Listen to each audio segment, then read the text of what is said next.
Hey everyone, John Lorden here with a special Searchlight update. Thank you so much for joining me on this. It's a little tough. This is only the second case we've covered this year. Thankfully, last week's case got solved relatively quickly and 2 young girls were taken out of the custody of someone that may have killed their mother.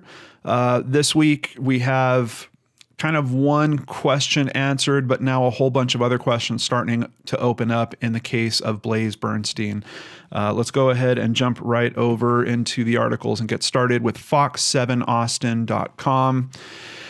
A body found in Borrego Park by Orange County Sheriff's investigators was identified Wednesday as that of missing University of Pennsylvania student Blaze Bernstein, and his death is being investigated as a homicide. Unfortunately, it looks like it is the worst of the situations that we discussed earlier this week on Searchlight, and I would expect that this is going to open up a whole bunch of new questions, especially towards this high school friend of Blaze's.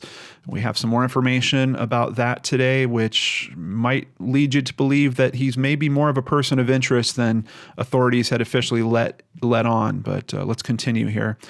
Based on what we know, I believe Blaze was probably killed that night, said Brad Valentine with the Orange County Sheriff's Department. We're moving over to KTLA 5. They did mention that Wednesday night a vigil was held for him in the evening. If the case proves to be a homicide, it would be the first in Lake Forest in at least 4 years. Investigators do believe that he had been in the park since his disappearance. I've been tweeting with many people about this case. They've been, keeping me updated on it. Some of them were thinking, was Blaze perhaps taken back to the park because they had searched the park for a number of days and didn't find him?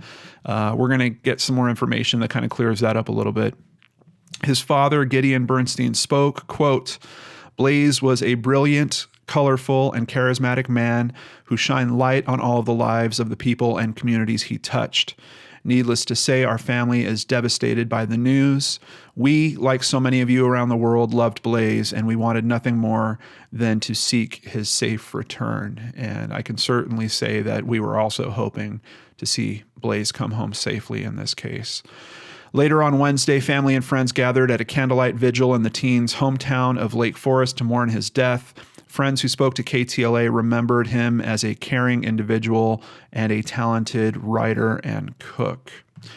Here is a clip from the Orange County Sheriff's Department for their press release on this, and we learn that he was actually found on Tuesday afternoon at approximately 2 p.m. California time. So basically right around the time that I was filming the episode of Searchlight for being posted the next day, they had actually already discovered Blaze. Moving over to ocregister.com, we have a picture of his parents looking pretty emotional here, as I'm sure they are. It's just such a terrible thing to go through. And we get some clarification about how he was found. Tuesday's rainstorm enabled Bernstein's body to be more readily seen by investigators.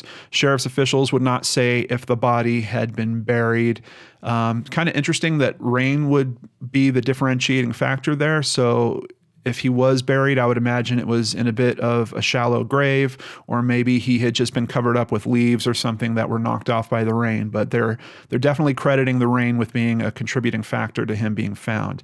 Now we get into some very interesting information. A 16-page search warrant affidavit filed by a sheriff's investigator shed some light on Bernstein, but in particular on how the friend was acting around all this, the times that he was being interviewed.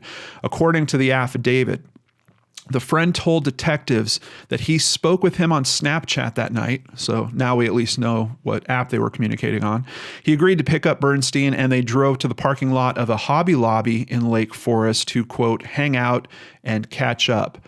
This is detail that we certainly did not have before. The story we heard before was extremely simplified. It was basically that his friend went and picked him up, took him to the park, and then he went missing from the park, and that was that. Now we're learning that there's a bit more interaction going on here. Who knows what they were discussing? Could that have been a factor in what happened to Blaze? I don't know. I'd be very curious to know about what this conversation was at Hobby Lobby. He said Bernstein then told him they were going to meet up with another friend from high school, and they arrived at the Borrego Park parking area shortly before midnight on January 2nd, a Tuesday. He said Blaze exited the vehicle and walked by himself into the park. The friend said he waited for about an hour and tried to contact him on Snapchat. He said he then left around 1 a.m. Now, this is completely different from what we've heard before. The time frames are changing here, but I don't know if that is due to what this friend has told authorities or if it's due to how authorities reported it to the media and the media maybe got it wrong. But that is significant. That's a number of hours different than we heard previously. The friend then drove to his girlfriend's house in Tustin and then returned to the park at about 3:40 a.m. after Bernstein still had not responded. So we're still getting some of the same mechanics of the story, that the friend tried to get hold of him, couldn't get a hold of him, left, and then came back.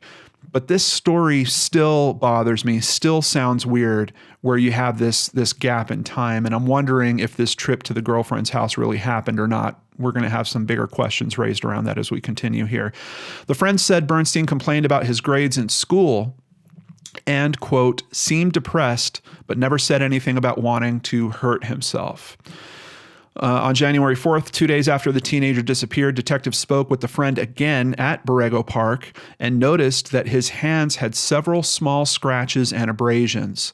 The friend said the scratches and abrasions were from a fight club that he was involved in. Very, very suspicious here. And can they verify that this club exists? I'm kind of doubting it, but I'd be very interested to see. Investigators also noticed what appeared to be dirt under the fingernails on both of the friend's hands. They asked him how he got his hands so dirty, and the friend said he, quote, fell into a dirt puddle during the sparring session. Detectives noticed that the friend was nervous and was breathing heavy, talking fast, and visibly shaking. At one point, the friend opened the doors to his rental car and allowed two detectives to look inside.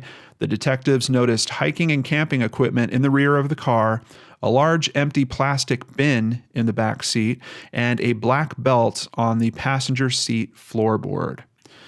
While he had told investigators that he went to his girlfriend's home after he left Bernstein in the park, he said he could not remember her last name and did not know where she lived. This story is getting very, very shaky at this point. How did he travel to her house if he didn't know where she lived?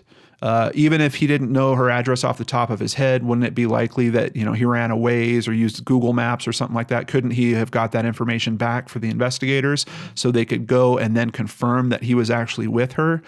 What we have here from what I'm seeing is now a period of time that this guy can't be accounted for, and investigators are not going to be able to find information to support that he was really with someone else during this period. And that is making this look very, very suspect, at least from my perspective. Quote, on their way out of sheriff's headquarters, investigators noticed every door the friend had to touch on the way out of the building. He pulled his jacket over his hand to prevent his hand and fingers from touching any part of the doors he touched. Now, is that him being worried that they're going to lift prints off of him? It sounds like they might have been thinking about it, considering that they were watching him interact with all the doors. Could it be that he's a germaphobe or something like that? Absolutely. But in combination with all the other things that we're hearing from this affidavit, this is really starting to look kind of bad in my eyes, and I think there might be a chance that his friend is involved in this some way. It's just really, really upsetting, guys. So the Jewish Community Foundation of Orange County has set up a memorial fund for Blaze. I am going to be donating on behalf of my supporters, my awesome Patreon and PayPal supporters, to this, specifically to the Blaze Bernstein Memorial Fund. And if you want to do the same, I'll have a link in the description box below where you can come here, just look for the link to Blaze Bernstein Memorial Fund, and you can contribute as well. And we have another one of these cases that is drifting from Searchlight territory into kind of full BrainScratch territory. I will certainly be keeping up to date on the news on this case. If I hear of any further developments on it, I will do another video and let all of you know. I'm really concerned about what's going on in this case. Is there potentially a third person that's involved? I'm sure investigators are looking into that very strongly as well. Or is this just something that happened between these two friends when they were going to hang out? Did they have some kind of disagreement or something along those lines? And then keep in mind, we have this text message from Blaze to a girl that we also have heard is confirmed. Did Blaze really send that text himself? Could it have happened by the person that harmed him after that was already done? A lot of questions in this case. I'm very curious to know what happened here, but more importantly than that, I'm really looking for justice in this case, and I hope that his family does find it, and I hope that it's swift, and I hope that they find the answers they're looking for, even though I know that none of that is going to bring Blaze back and help fill that hole in their family and in their hearts, which is really terrible. And I don't know. I'm sure I speak for many of you when I say my heart goes out to Blaze's family, and I hope this donation helps in some way. So that is the update. Thank you guys so much. I will also be doing a BrainScratch episode today, probably released about the same time as this one, so you might want to check for that.